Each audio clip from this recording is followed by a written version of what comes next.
Assalamualaikum warahmatullahi wabarakatuh. Halo Football Lovers dimanapun Anda berada, edisi terbaru ya. Bersama saya Johan akan memberikan informasi menarik tentang Timnas Indonesia. Sekilas aja sih. Timnas Indonesia dikabarkan bakal berpeluang ya untuk masuk ke Piala Dunia setelah beberapa kali menahan imbang, kemudian juga menang, walaupun sempat juga kalah telak gitu kan dari Jepang ya. Dan tentunya ini bukan menutup kemungkinan yang besar untuk timnas Indonesia masuk ke Piala Dunia. Mimpi ini sudah lama dimiliki oleh pemain timnas Indonesia, terutama penggemar sepak bola Indonesia. Banyaknya pemain-pemain naturalisasi bukan menjadi sebuah halangan. Karena pemain naturalisasi di sini dalam konteks bukan berarti mereka pemain-pemain dari luar yang kita rekrut tanpa adanya keturunan dari Indonesia, tidak. Melainkan mereka memang keturunan orang Indonesia, entah itu dari neneknya, entah itu dari kakeknya, ya semuanya pasti ada garis keturunan dari Indonesia. Dan mereka memiliki darah juang yang cukup tinggi. Terbukti beberapa pemain keturunan ya diaspora, seperti ya bisa kita lihat Justin Hubner, kemudian juga banyak pemain-pemain lain yang menunjukkan bagaimana sulitnya kemenangan diraih oleh timnas Indonesia ketika melawan Jepang gitu ya. Tapi jatuh bangun mereka berusaha untuk memberikan yang terbaik untuk timnas Indonesia. Itu sebuah bukti bahwa mereka benar-benar ingin memperlihatkan ke seluruh penggemar sepak bola Indonesia bahwa mereka mencintai negara Republik Indonesia.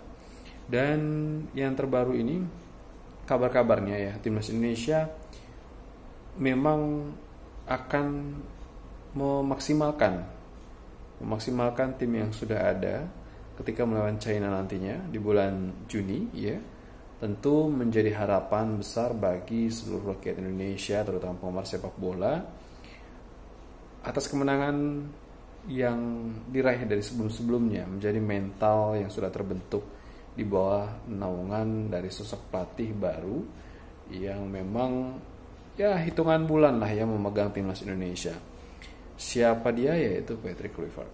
Tentu Patrick memiliki opsi-opsi di permainan lini depan dan juga belakang. Lini tengah tidak banyak pilihan, akan tetapi bisa dimaksimalkan dengan hadirnya Kambuaya dan juga beberapa pemain yang berasal dari liga lokal yang tadinya memang bukan menjadi pilihan utama, akan tetapi akan menjadi opsi penting ketika kebuntuan itu sudah ada di timnas Indonesia. Di penghujung waktu biasanya timnas Indonesia merubah pemain, merubah gaya bermain juga menjadi lebih aktif ya, menjadi lebih produktif juga dalam penyerangan dan juga bertahan.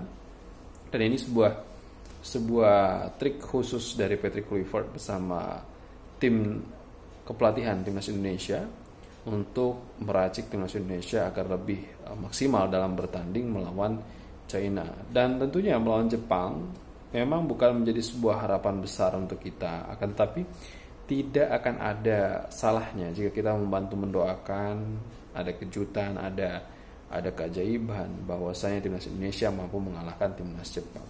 Tidak ada yang tidak mungkin, semuanya bisa diatur dengan doa. Doa terbaik tentunya akan menghasilkan permainan yang terbaik. Jika memang kalah itu mungkin yang terbaik, tapi jika memang menang itu juga yang terbaik. Dan semua yang sudah dilakukan oleh pemain timnas Indonesia tentu permainan yang sangat maksimal, permainan yang sangat-sangat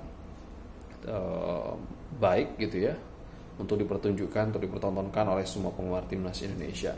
So jangan pernah patah semangat untuk memberikan dukungan kepada timnas Indonesia agar jauh lebih bersemangat dalam meraih kemenangan demi kemenangan untuk menggapai impian masuk ke Piala Dunia.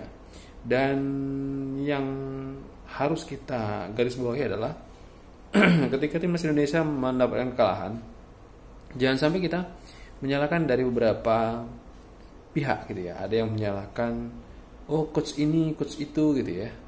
Dan ada juga yang menyampaikan bahwa ini adalah salah strategi nih, ini yang bagusnya dilatih sama Pastor aja nih, atau dengan si A, si B, si C atau Sintayong atau siapa gitu ya. Jadi sekarang kita fokusnya bukan masalah pelatih lagi, tapi bagaimana kita berusaha untuk mensupport siapapun yang ada di balik layar timnas Indonesia.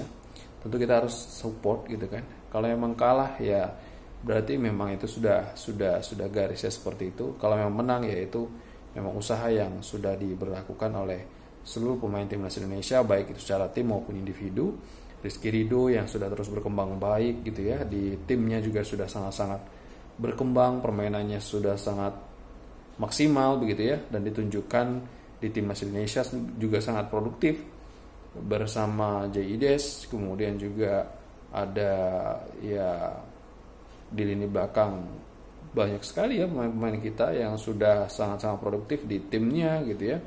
Dan ini menjadi sebuah modal penting untuk timnas Indonesia agar lebih memiliki daya gedor yang cukup tinggi, karena di lini pertahanan sudah sangat-sangat produktif gitu ya, sudah sangat akurat juga dalam mempertahankan diri.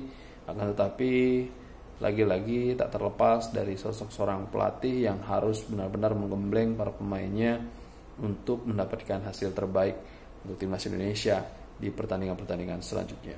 Baik, itu saja Football Lovers dimanapun Anda berada. Singkat saja karena ya waktu dan tempat tidak mengizinkan untuk berlama-lama kita berbicara ya. Tentu mudah-mudahan nanti next kita bakal bahas lagi tentang timnas Indonesia.